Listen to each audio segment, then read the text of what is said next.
देवऋषि तो हनुमान के विरुद्ध वाली के कान भरते हैं, और दूसरी ओर भाव विभोर होकर हनुमान लला को अनेक आशीर्वाद दे डालते हैं। मैंने तो अपने पिता परमऋषि जाम्बवान से सुना था, संगीत ज्योतिष के महाविद्वान, भक्ति शास्त्र के प्रथम आचार्य और वैकुंठवासी विष्णु अर्थात आपके परम भक्त हैं। और दूसरी ओर हर प्रकार की कलह प्रसंग में उनकी भूमिका सुनने में आती है। प्रभु, नारद जी के चरित्र की इस गुत्थी को केवल आप ही सुलझा सकते हैं। बताइए ना, इसके पीछे क्या रहस्य है?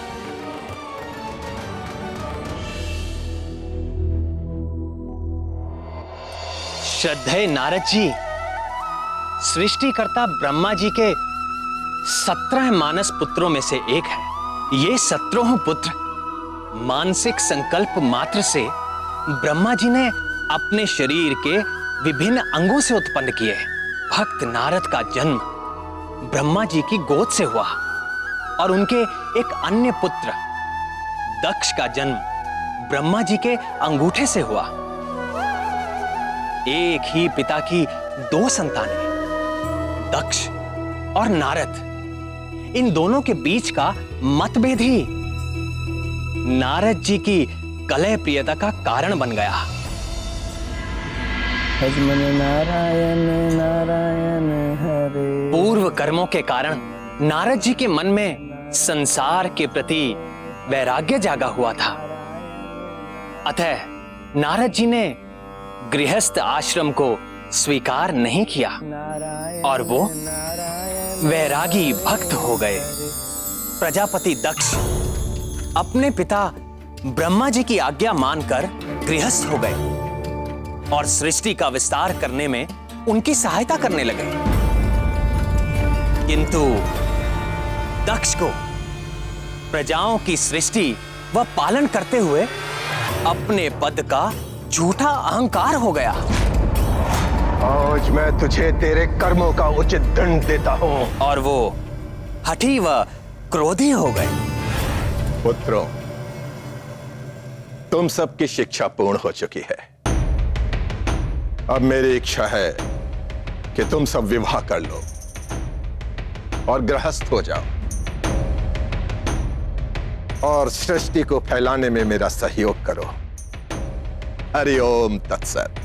किंतु पिताजी, हमारे बड़े भाइयों ने सन्यास का मार्ग चुना और हमारे मन में भी दुविधा है। दुविधा? कैसी दुविधा? पिता की आज्ञा मानना तुम्हारा परम धर्म है और उसी में तुम्हारा परम कल्याण भी, यही शास्त्र कहते हैं। हरि ओम तत्सत। किंतु तात नारद तो कहते हैं। उस कपटी का नाम भी मत लो।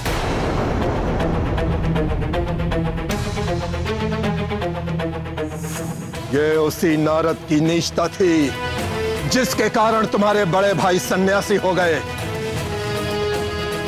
उस दुष्ट नारद ने उनकी बुद्धि को भ्रष्ट कर दिया था। हे गोविंद, प्रजापति दक्ष के वे कौन से पुत्र थे जिनको नारद जी ने सन्यासी बना दिया? जब ब्रह्मा जी ने दक्ष को सृष्टि का विस्तार करने के लिए कहा तो दक्ष ने अपनी पत्नी वीरनी के गर्भ से हर्यश्व नामक 5 सहस्र पुत्रों को उत्पन्न किया। नारद जी ने उन्हें गृहस्थ आश्रम के विरुद्ध उपदेश देकर सन्यासी बना दिया। इस प्रसंग में भी नारद का कोई दोष नहीं था। उन दक्ष पुत्रों की बुद्धि गृहस्थ आश्रम में नहीं थी। अपने पूर्व कर्मों के कारण वो सन्यास के अधिकारी हो ही चुके थे। नारद ने केवल उन्हें प्रेरणा भर दी। तो प्रजापति दक्ष ने फिर क्या किया? देखो मेरे पुत्रों, मेरे पास क्या नहीं है। धन संपदा है, पशुधन है, राज्य है, हंसता खेलता परिवार है मेरा। संसार का हर सुख मुझे उपलब्ध है। क्यों? क्योंकि मैं गृहस्थ हूं और गृहस्थ आश्रम ही आत्म कल्याण का शास्त्र सम्मत मार्ग है। और तुम लोग भी गृहस्थ हो गए ये मेरी इच्छा ही नहीं, मेरा आदेश भी है। हरिओम तत्सत। स्मरण रहे, अपने उस ढोंगी नारद से दूर ही रहना, उसके निकट भी मत जाना। यदि वो निकट आए तो तुम लोग उससे दूर चले जाना। यदि वो फिर भी बोले तो अपने कान ढक लेना। समझ गए ना?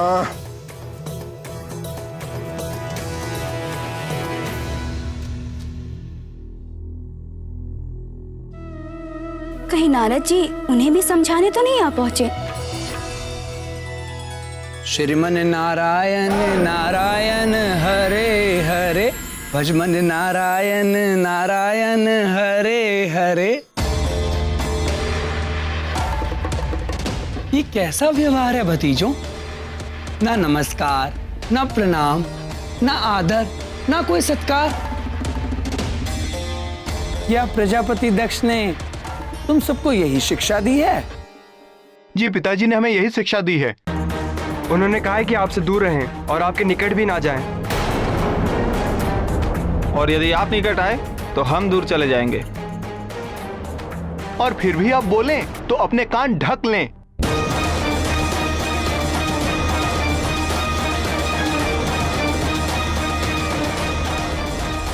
पिताश्री ने हमें बता दिया है, आत्म कल्याण का सच्चा मार्ग गृहस्थ धर्म ही है। हम गृहस्थ बनेंगे और सदैव सुखी रहेंगे।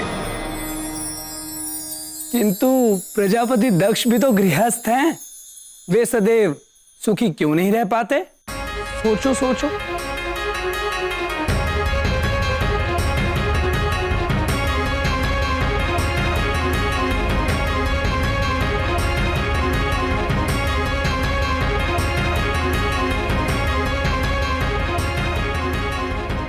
क्या तुमने उन्हें कभी क्रोध में या दुखी देखा है? पिताजी तो आज ही क्रोधित हो गए थे।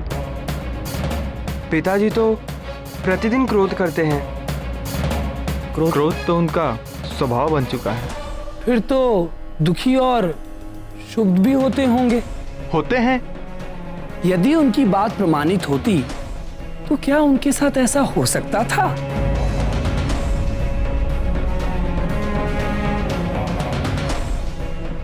नहीं। अच्छा अब यह बताओ, क्या तुम में से किसी ने भी मुझे कभी भी क्रोध करते हुए या आंसू बहाते हुए देखा है? नहीं, आप तो सदैव प्रसन्न मुद्रा में ही रहते हैं। क्या मैं गृहस्थ हूं? नहीं। और सदैव सुखी रहते हैं। प्रजापति दक्ष गृहस्थ है और सदैव दुखी रहते हैं।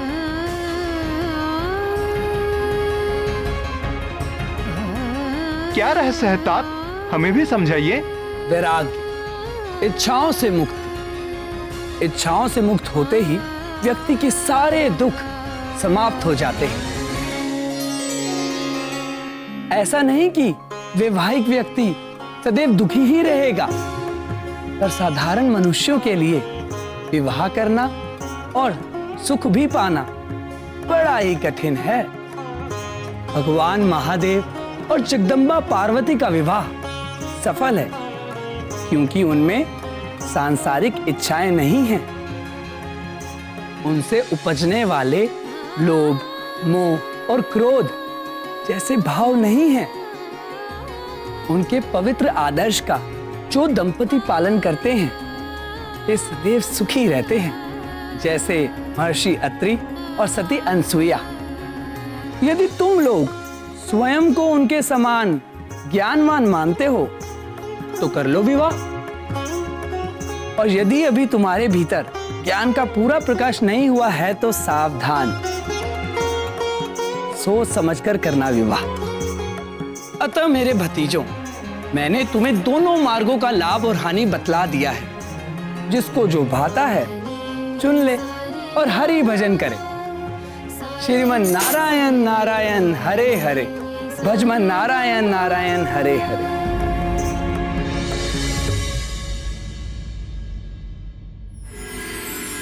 प्रिय नारद ने दक्ष के उन 1 सहस्त्र पुत्रों को भी सन्यासी बना दिया और पृथ्वी के कोने कोने में भेज दिया। प्रजापति दक्ष ने फिर क्या किया? उनको तो बड़ा क्रोध आया होगा। आया, और उसी क्रोध के आवेश में उन्होंने नारद जी को श्राप दे डाला। अपने ही वंश बेल को काटने वाले वंश खाते ही आज मैं तुझे तेरे कर्मों का उचित दंड देता हूं। जिस प्रकार तूने मेरे पुत्रों को पृथ्वी के कोने कोने में भटकने के लिए भेज दिया है, उसी प्रकार तू भी सारे संसार में भटकता रहेगा, भटकता रहेगा, भटकता रहेगा। 2 घड़ी से अधिक तू कभी भी किसी स्थान पर नहीं टिक सकेगा, और सारे ब्रह्मांड में तू कलह प्रिय के नाम से कुख्यात हो जाएगा, कुख्यात हो जाएगा, कुख्यात हो जाएगा। यदि श्रद्धेय नारद जी चाहते तो वो भी पलटकर दक्ष को श्राप दे सकते थे, किंतु अपने निर्मल संत स्वभाव के चलते उन्होंने दक्ष के श्राप को मेरी इच्छा मानकर चुपचाप स्वीकार कर लिया। और विडंबना यह है कि अपने इन्हीं श्रापों के कारण नारद जी सारे संसार में घूम घूम कर लोक कल्याण करते हैं और सर्वत्र सम्मानित होते हैं। किसी भी कर्म का चरित्र उसके परिणाम से उजागर होता है। नारद जी जो भी करते हैं उसका परिणाम सदैव लोक कल्याण ही होता है। नारद जी अपने समर्पण और भक्ति के कारण अनेक प्रकार की शक्तियों से संपन्न है। वे भूत व भविष्य की भी ज्ञाता है। नारद जी ये जानते थे कि हनुमान लल्ला पर कुछ प्रभाव न पड़ेगा, और वाली के विष देने से हनुमान लल्ला का क्या गया, उल्टे हनुमान लल्ला को तो दिव्य कुंडल और प्राप्त हो गए। हे प्राणवल्लभ, हनुमान लल्ला इतने प्यारे क्यों हैं? मन करता है उन्हें गोद में उठाकर हृदय से लगाकर जी भरकर दुलार करूं। कुछ बालक होते ही ऐसे हैं जो हर देखने वाले का हृदय हर लेते हैं। बधाई हो महारानी जी, बधाई हो महाराज। देखो पुत्र, ये है दाई माँ।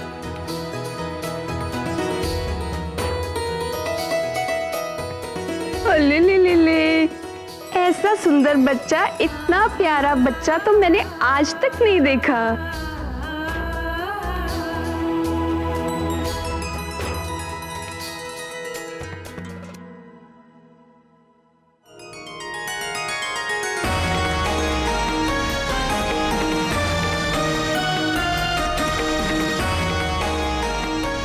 आज मैं बहुत प्रसन्न हूँ। हम चाहते हैं हमारी इस प्रसन्नता में सारा नगर सम्मिलित हो। सारे नगर को दीपमाला, पुष्पावली और तोरणों से सजाया जाए। मंदिरों और भवन की विशेष तौर से सज्जा की जाए। आगामी 1.25 मास तक प्रत्येक दिन उत्सव आयोजित किया जाए। कोई भी व्यक्ति भूखा, उदास और दुखी ना हो। प्रत्येक दिन राजभवन में सर्वसाधारण के लिए राजभोग की व्यवस्था की जाए। नाथ, मेरी एक इच्छा थी। आज्ञा प्राणेश्वरी। मैंने सुना है कि माता को गर्भकाल के वक्त जो व्यंजन पसंद आते हैं उनका संबंध शिशु से होता है, और गर्भ अवस्था में मुझे क्या अच्छा लगता था ये तो आप जानते ही हैं। खीर, खीर बहुत पसंद है हमारे लाल को।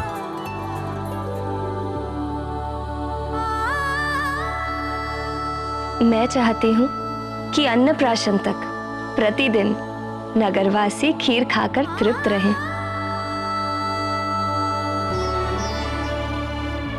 और यदि हमारे लाल ने तुम्हारी ही तरह भूख का प्रदर्शन किया तो अन्नप्राशन के पश्चात किसी और के खाने के लिए खीर बचा ही नहीं करेगी, क्योंकि सारी तो यही खा जाएगा। अरे देखिए कैसे मचलने लगा खीर का नाम सुनते ही। दूंगी दूंगी, तुम्हें भी खीर दूंगी, किंतु अन्नप्राशन के बाद।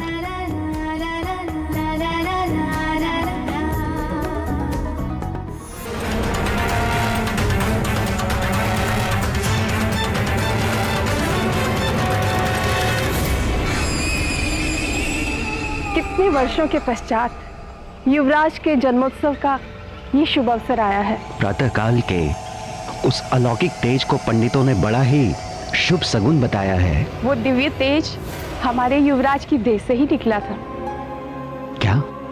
तब तो निश्चित ही किसी दिव्यात्मा ने अवतार लिया है हमारे युवराज के रूप में।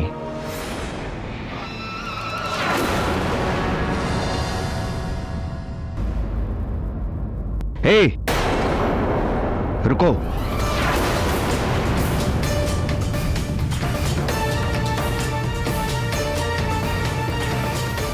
लो भाई, मुंह मीठा करो, खीर खा लो। अरे संकोच मत करो, तुम जानते नहीं हो क्या, युवराज ने जन्म लिया है।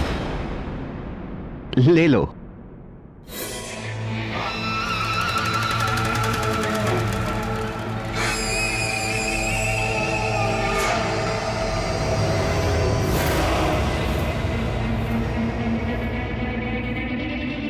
आइए देवी।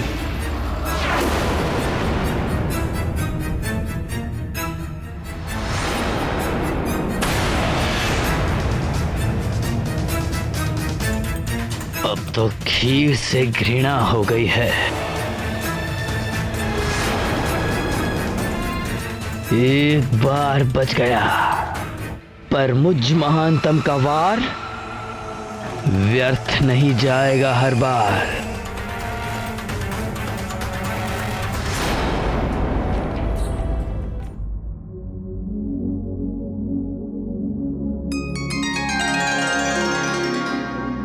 आप क्या सोच रहे हैं आर्यपुत्र?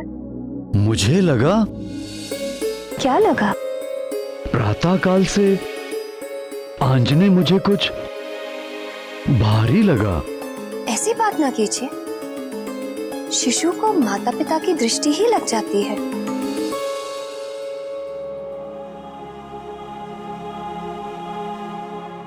वाली ऐसा अहंकारी था जिसे किसी भी स्थिति में हार स्वीकार नहीं थी। हनुमान लला को मारने में एक बार असफल हो जाने पर निराश होना तो दूर, उल्टे और हट पर अड़ गया।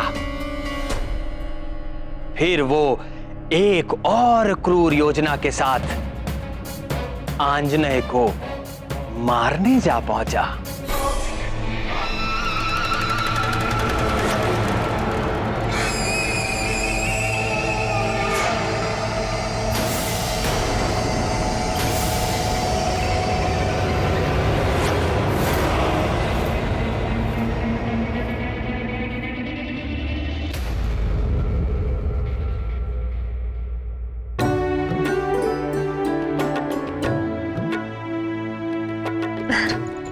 लाइए, केसरी नंदन को मुझे दे दीजिए।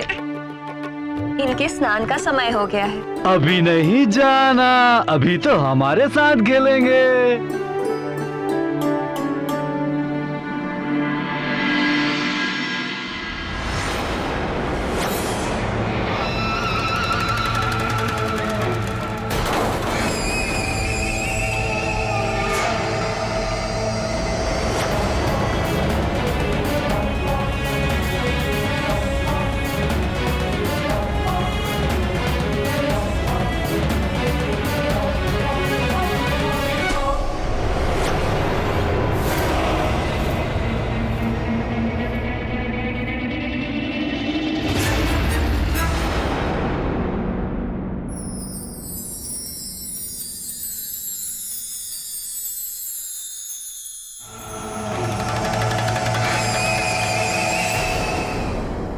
आज तो मेरे केसरी नंदन के स्वास्थ्य को उसके पिताजी ही दृष्टि लगा रहे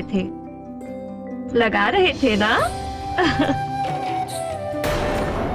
कोई बात नहीं, अब मैं सारी दृष्टियों का उपचार किए देती हूँ। अब मेरे प्यारे लाल को नहीं लगेगी कोई दृष्टि, आशीष देती सारी सृष्टि।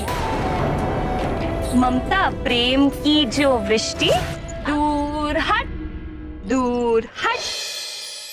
लो, भाग गई सारी कुदृष्टियां।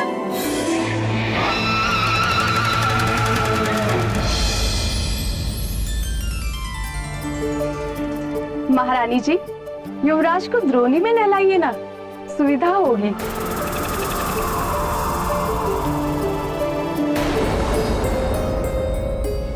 प्रातःकाल से आंजने मुझे कुछ भारी लगा।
हे शंभू,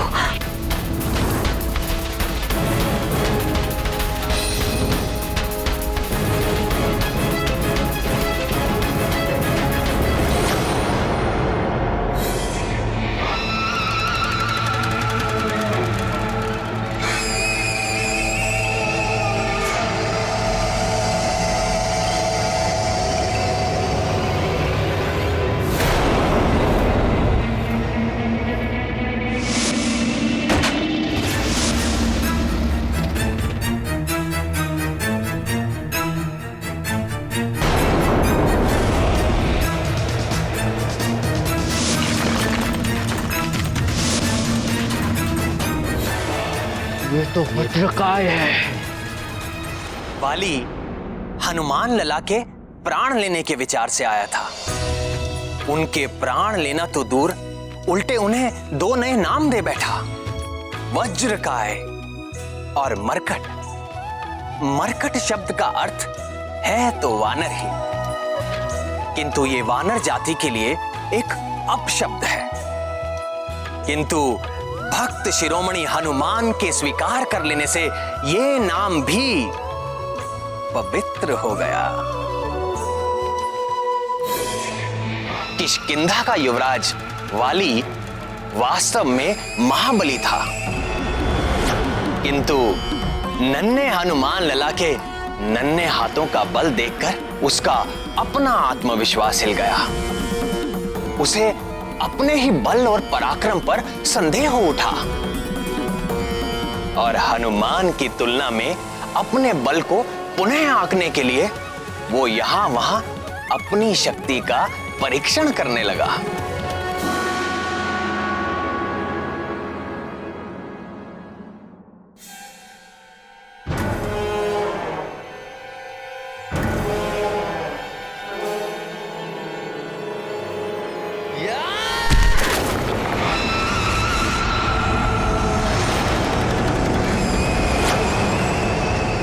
मैं महानतम हूं तो मुझ महानतम को अपने बल पर संदेह क्यों हो रहा है?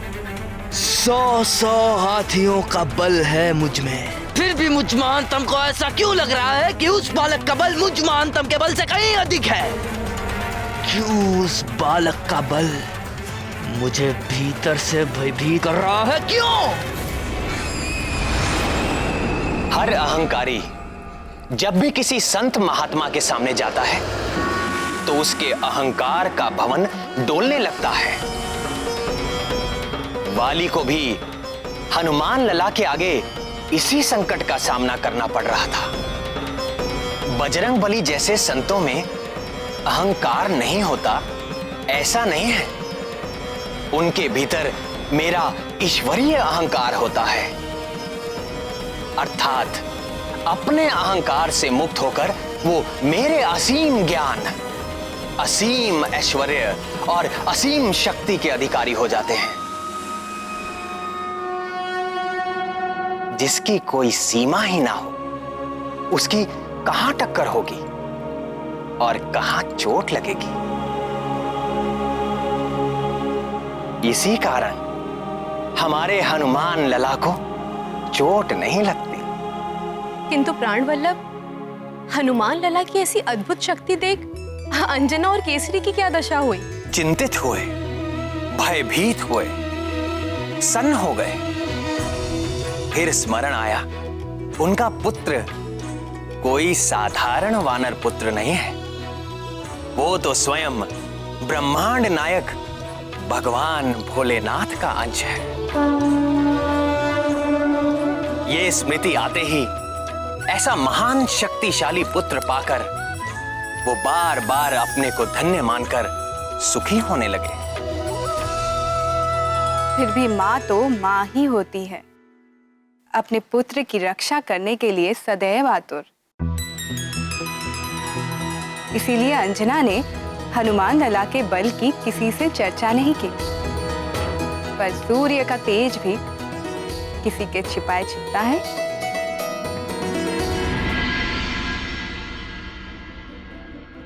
बाल सवर गए, केश के सारे निकल भवर गए, लाल लंगोट करे है धारण, नारद के सब माया निवारण। नारद जी ने आपको क्या कहा था? स्मरण है? दूर कर दे जो सब माया। ना ना ना ना, ये तो ऐसा नहीं है, ये तो माया डालने आया है। है ना?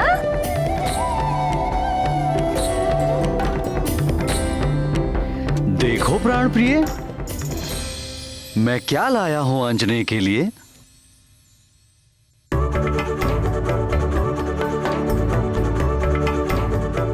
अरे देखो देखो देखो, तात क्या लेकर आए हैं? लाल के नन्हे नन्हे पैरों के लिए नुपुर। छन छन छन।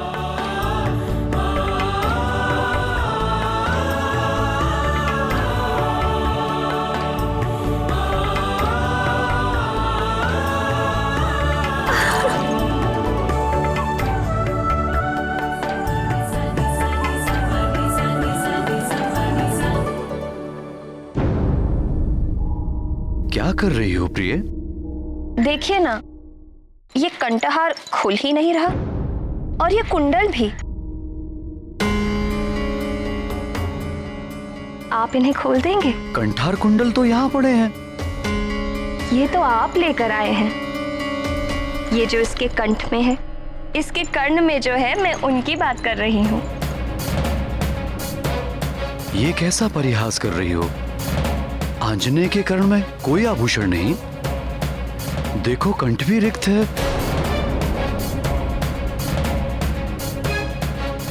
आप मेरे साथ ठिठोली कर रहे हैं? केसरी नंदन ने इस दिव्य कंठहार और इस दिव्य कुंडल के साथ जन्म लिया है। इनका तिरस्कार तो ना करिए।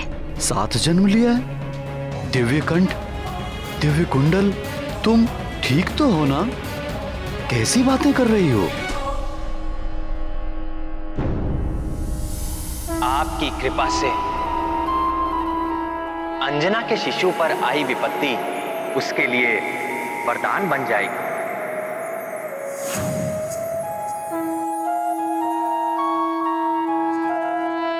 अगर ये वास्तविक है तो मुझे क्यों नहीं दिखाई दे रहा? ये दिव्य कर्ण और दो कुंडल ना कभी दिखाई दिए थे, ना दिखाई दे रहे। महादेव जाने आपको क्यों नहीं दिख रहे। मुझे तो निरंतर दिख रहे हैं और दिख ही नहीं रहे। मैं इनका स्पर्श भी कर सकती हूँ। मेरे लिए ये दिव्य आभूषण उतने ही वास्तविक हैं जितने आपके द्वारा लाए ये आभूषण। तुम्हें अवश्य कुछ हो गया है प्राण प्रिय। तुम्हारा स्वास्थ्य ठीक नहीं है। कहीं वो विष का दुष्प्रभाव तो नहीं? हे शिव शंकर, अब आप मुझे विक्षिप्त समझ रहे हैं? मुझे कुछ नहीं हुआ है, आप ही को कुछ हो गया है। आप मुझ पर अविश्वास कर रहे हैं? प्रणाम। देवगुरु बृहस्पति का शुभ आगमन हुआ है। युवराज को आशीर्वाद देने के लिए पधार रहे हैं।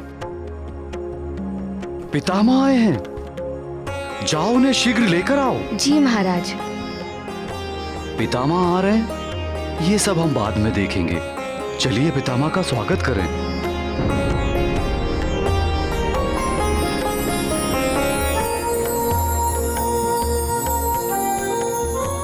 कल्याण हो वत्स।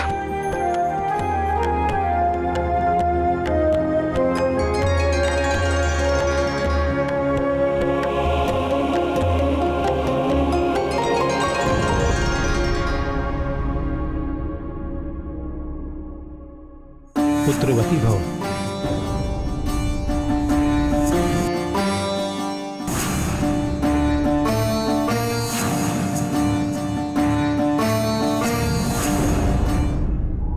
देवगुरु बृहस्पति को देखते ही अंजना की देह में एक झुरझुरी सी दौड़ गई। पूर्व जन्म और वर्तमान जन्म के घटनाक्रम आपस में घुलने लगे।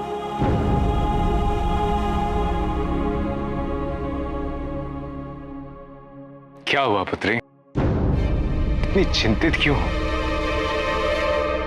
देवगुरु तो सर्वज्ञ है, वे सब जानते हैं। अंजना की मनोदशा क्या उनसे छिपी होगी? अंजना को सब कुछ बताकर शांत क्यों नहीं कर दिया? सुलोचने, जीव अपने पूर्व जन्मों के कर्मों को भूलता ही इसीलिए है ताकि वो उनके पीड़ादायक पाश से मुक्त होकर शांति और आनंद में रह सके। देवगुरु सर्वज्ञ हैं, जानते थे कि समय के पूर्व कुछ भी करना घातक सिद्ध हो सकता है। इसीलिए वो उचित समय आने पर अंजना को स्वयं ही सब कुछ बता देंगे। रत्न कुंडल, दीप्तिमते, कैसा अलौकिक शिशु है ये। आपका प्रपौत्र है। मेरा प्रपौत्र होने से अलग भी ये बहुत कुछ है, और उसका प्रमाण है इसका ये कंठहार और ये दिव्य कुंडल। मुझे कुछ हो गया है पितामह। मुझे ना तो ये कंठहार दिख रहा है और ना ही दिव्य कुंडल। चिंतित न हो पुत्र, इसका ये कंठहार और ये दिव्य कुंडल पृथ्वी वासियों में केवल उसकी माता ही देख सकती है। तुम्हारे अतिरिक्त जो भी इन कुंडलों को देख सकेगा वही तुम्हारे पुत्र का वो गुरु और स्वामी है। राम राम राम श्री राम राम राम राम राम राम राम श्री राम राम राम राम राम राम राम श्री राम राम राम राम राम राम राम श्री राम। जिसकी सहायता के लिए तुम्हारे दिव्य लाल का जन्म हुआ है। श्री राम श्री राम श्री राम श्री राम।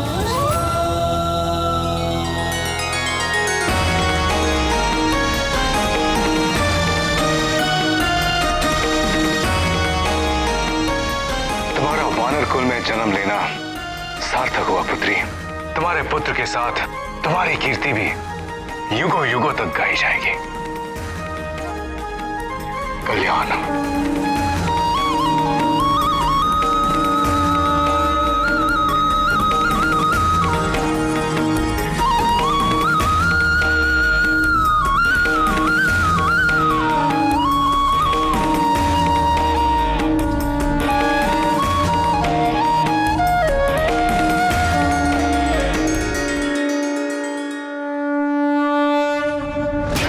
ये कैसे हो सकता है? ये सत्य नहीं है। एक नवजात शिशु के गिरने से चट्टान नहीं टूट सकती। चट्टान पे गिरने से हड्डी पसली टूट जाती है, किंतु चट्टान नहीं टूटती। अर्थात मैं जागते हुए स्वप्न देख रहा था, मुझे धोखा हुआ था। नहीं, ये धोखा नहीं था। मुझ महानतम की आंखें धोखा नहीं खा सकती। अर्थात मैंने जो देखा था वो सत्य था, सत्य था वो। किंतु ये कैसे संभव है? कहीं उसका शरीर वज्र का तो नहीं बना?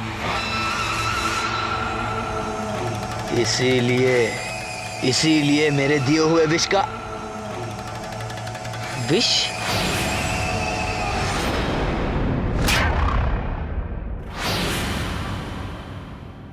कहीं ये उस विष का तो प्रभाव नहीं है? हो सकता है, हो सकता है। वैदराज!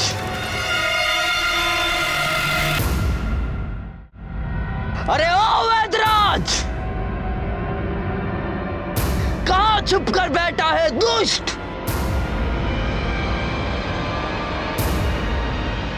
बाहर निकाल दुष्ट! मैंने कहा बाहर निकाल! या बाहर निकाल!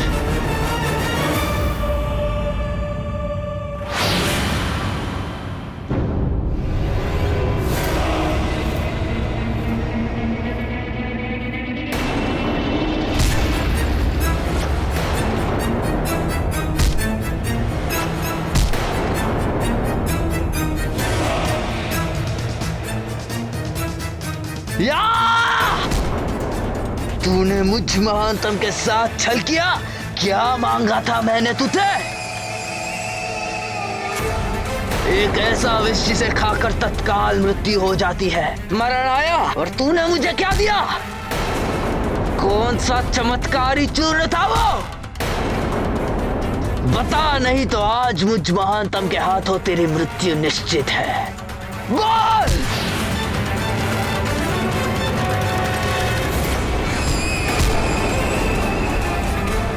कपटी! तेरा विष खाकर तो मेरा शत्रु यमलोक नहीं पहुंचा, किंतु आज मैं तुझे बिना विष खिलाए ही तुझे पीट पीट कर यम के निकट पहुंचा दूंगा।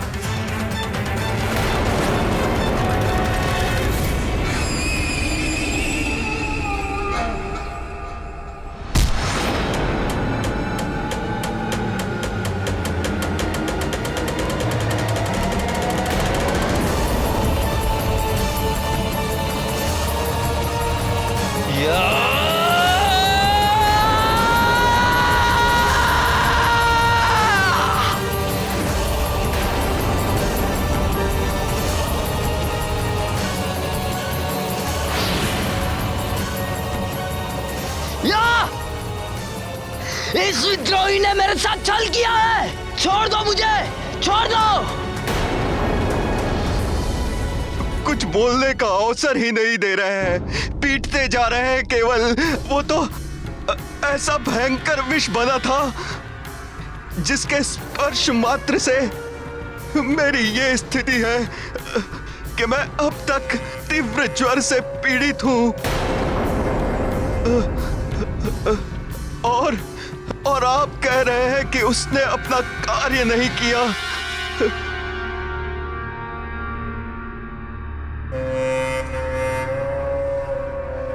ये किस विष की बात कर रहे हैं बाली भैया? किसको विष दिया? कौन जीवित रह गया? कौन है वो शत्रु? है एक मरकट शिशु है, किंतु अद्भुत है उसका बल।